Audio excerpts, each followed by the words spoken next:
It often starts so softly, almost unnoticeably. You're just a little one, maybe 7 years old, gazing into the eyes of a parent who is slowly crumbling. Perhaps it's the grip of addiction, the storm of anger, or simply the cold, empty silence of someone too broken to truly be there. And without a single word being spoken, something ancient yet powerful awakens in your small heart. A silent vow forms. If I don't hold everything together, no one else will. This is the moment a child begins to vanish.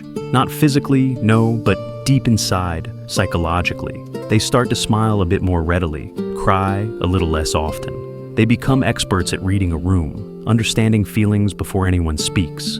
They transform into the emotional anchor of the home, becoming small adults long before their tender minds are ready for such a weight. And the world often applauds them for it. You're so mature, people say, so responsible, so incredibly strong. But almost no one ever pauses to ask, at what cost?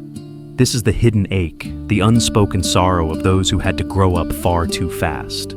Today we're going on a deep dive into the heart of that child's psychology, because these profound effects don't just disappear with age. They weave themselves into who you become. They follow you into your relationships, shape your career paths, and deeply influence your very sense of self-worth. And if you don't truly understand what happened back then, you might find yourself repeating the very survival patterns that once saved you, but are now slowly, quietly taking a toll on your adult life. Let's begin by understanding what's truly unfolding developmentally. When children are pushed into the role of emotionally supporting adults, instead of receiving that support themselves, psychologists call this parentification. It's when a child steps into the shoes of a caregiver, a peacemaker, a little therapist, or a protector. This isn't just unhealthy, it actually reshapes the developing brain. Because when a child is constantly in charge of emotional regulation, whether it's their own feelings or those of others, it creates something called hypervigilance. You become perpetually watchful, scanning your environment for any sign of danger. You learn to walk on eggshells. You begin to internalize a painful lesson, that love feels like a transaction. You give peace, and maybe, just maybe, they'll offer you a sliver of safety in return. You learn that your needs are somehow dangerous or inconvenient, while theirs are always urgent. So, you vanish, not physically, but emotionally, and in your place, a version of you emerges, one that performs flawlessly. You become the good child, the quiet overachiever, the friend everyone leans on, the one who never seems to ask for anything in return. And you wear this identity so convincingly that even you might forget it's a carefully crafted mask. But deep inside, a persistent ache remains. Something hurts. Because the inner child you carefully buried didn't actually die. They're still there, screaming silently, "Why didn't anyone protect me?" As you journey into adulthood, the signs of this early burden become more intricate. You might find yourself becoming hyper-independent. You refuse help, push loving people away, or struggle to ever truly feel safe or at ease in a relationship. You might feel a strange numbness during joyful moments because happiness feels foreign, undeserved, perhaps even risky. Resting can feel impossible because productivity has always been your only pathway to feeling worthy. And perhaps the most heartbreaking part? You might not even realize you're still living in survival mode. This happens because when dysfunction becomes your normal early in life, your nervous system learns to accept chaos as its baseline. Stillness feels wrong, peace feels suspicious, and even love can feel like a debt you'll eventually have to repay. This is the profound psychology of a child forced to grow up too fast. It's far more than just sadness. It's a complex trauma that fundamentally reshapes how you see the world. And most importantly, how you see yourself. Now, you might wonder, why would any child willingly take on such a heavy role? The answer is simple, yet profound. Children will do absolutely anything for attachment, even if it means abandoning parts of themselves. This choice is never a conscious one. It's deeply biological.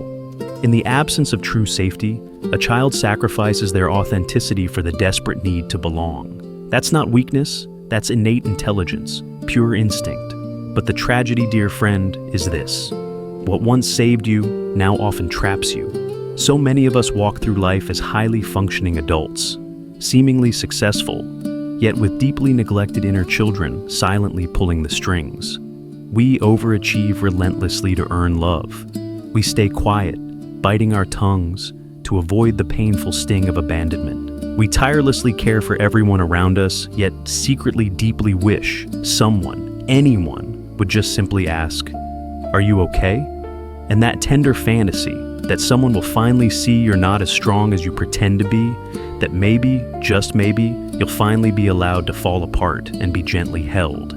That is the unmet need, not of your adult self, but of the child within who never truly got to experience childhood. The very first step toward healing isn't about fixing anything, it's about witnessing. Because until you truly validate what happened, you'll continue to gaslight yourself with thoughts like, "It wasn't that bad. Other people had it worse. I turned out fine." But fine is just another mask, isn't it? And deep down, in the quiet corners of your heart, you know it. So, what becomes of that child when they grow up? They become adults who never quite feel safe, even in the calmest of spaces. They become lovers who struggle to trust genuine softness. They become tireless givers who find it almost impossible to receive. They become the kind of people who apologize for their tears, flinch at compliments, and confuse utter exhaustion with personal success. This is the profound cost of growing up too quickly. Because if your childhood trained you to be strong at the expense of being soft, to be quiet instead of honest, to fix everyone else while ignoring your own deep fractures, then what kind of adulthood have you inherited? You inherit a life where you're always holding your breath, silently waiting for someone to finally give you permission to fall apart. But here's a powerful truth. No one is coming to rescue the child you buried. You, my dear, are the one who must go back and gently take their hand.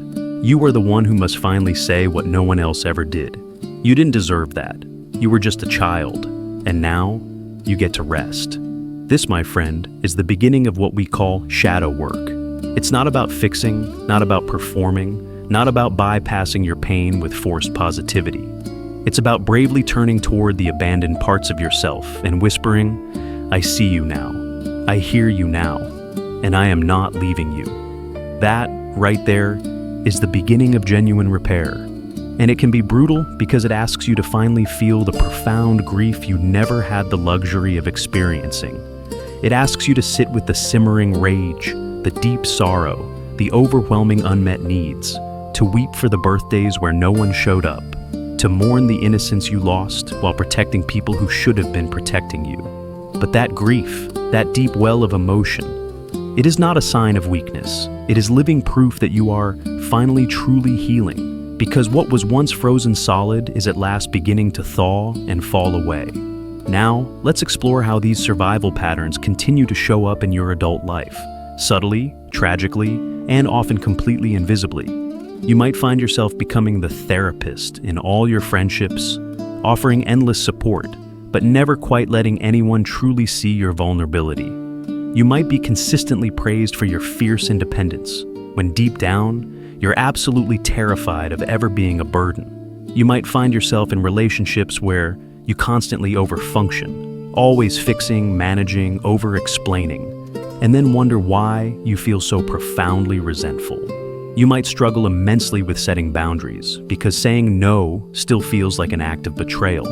These, my dear, are not inherent personality traits. They are powerful coping strategies, deeply learned, strongly conditioned, and here's the truly good news.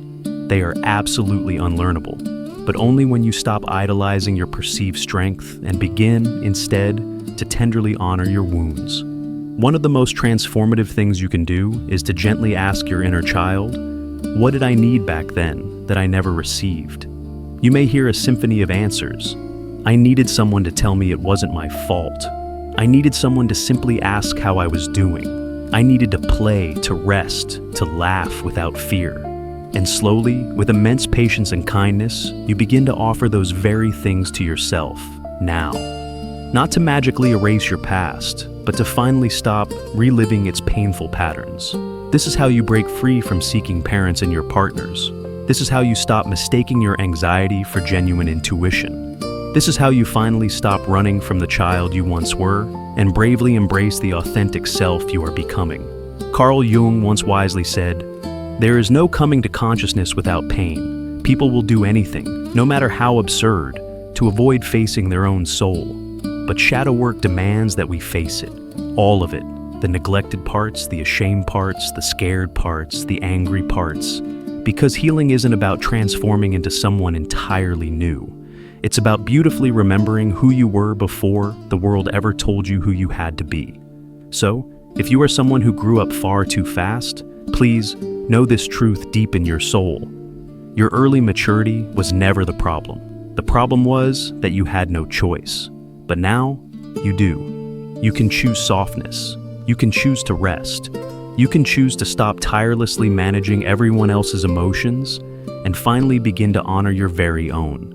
And no, it absolutely won't happen overnight. There will be days when you feel like that small child again. And that, my love, is a beautiful thing. That's the point. Let that child come home. Let them cry.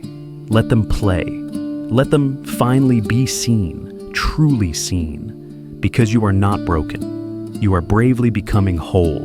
And maybe, just maybe, for the very first time, you are finally growing up the right way.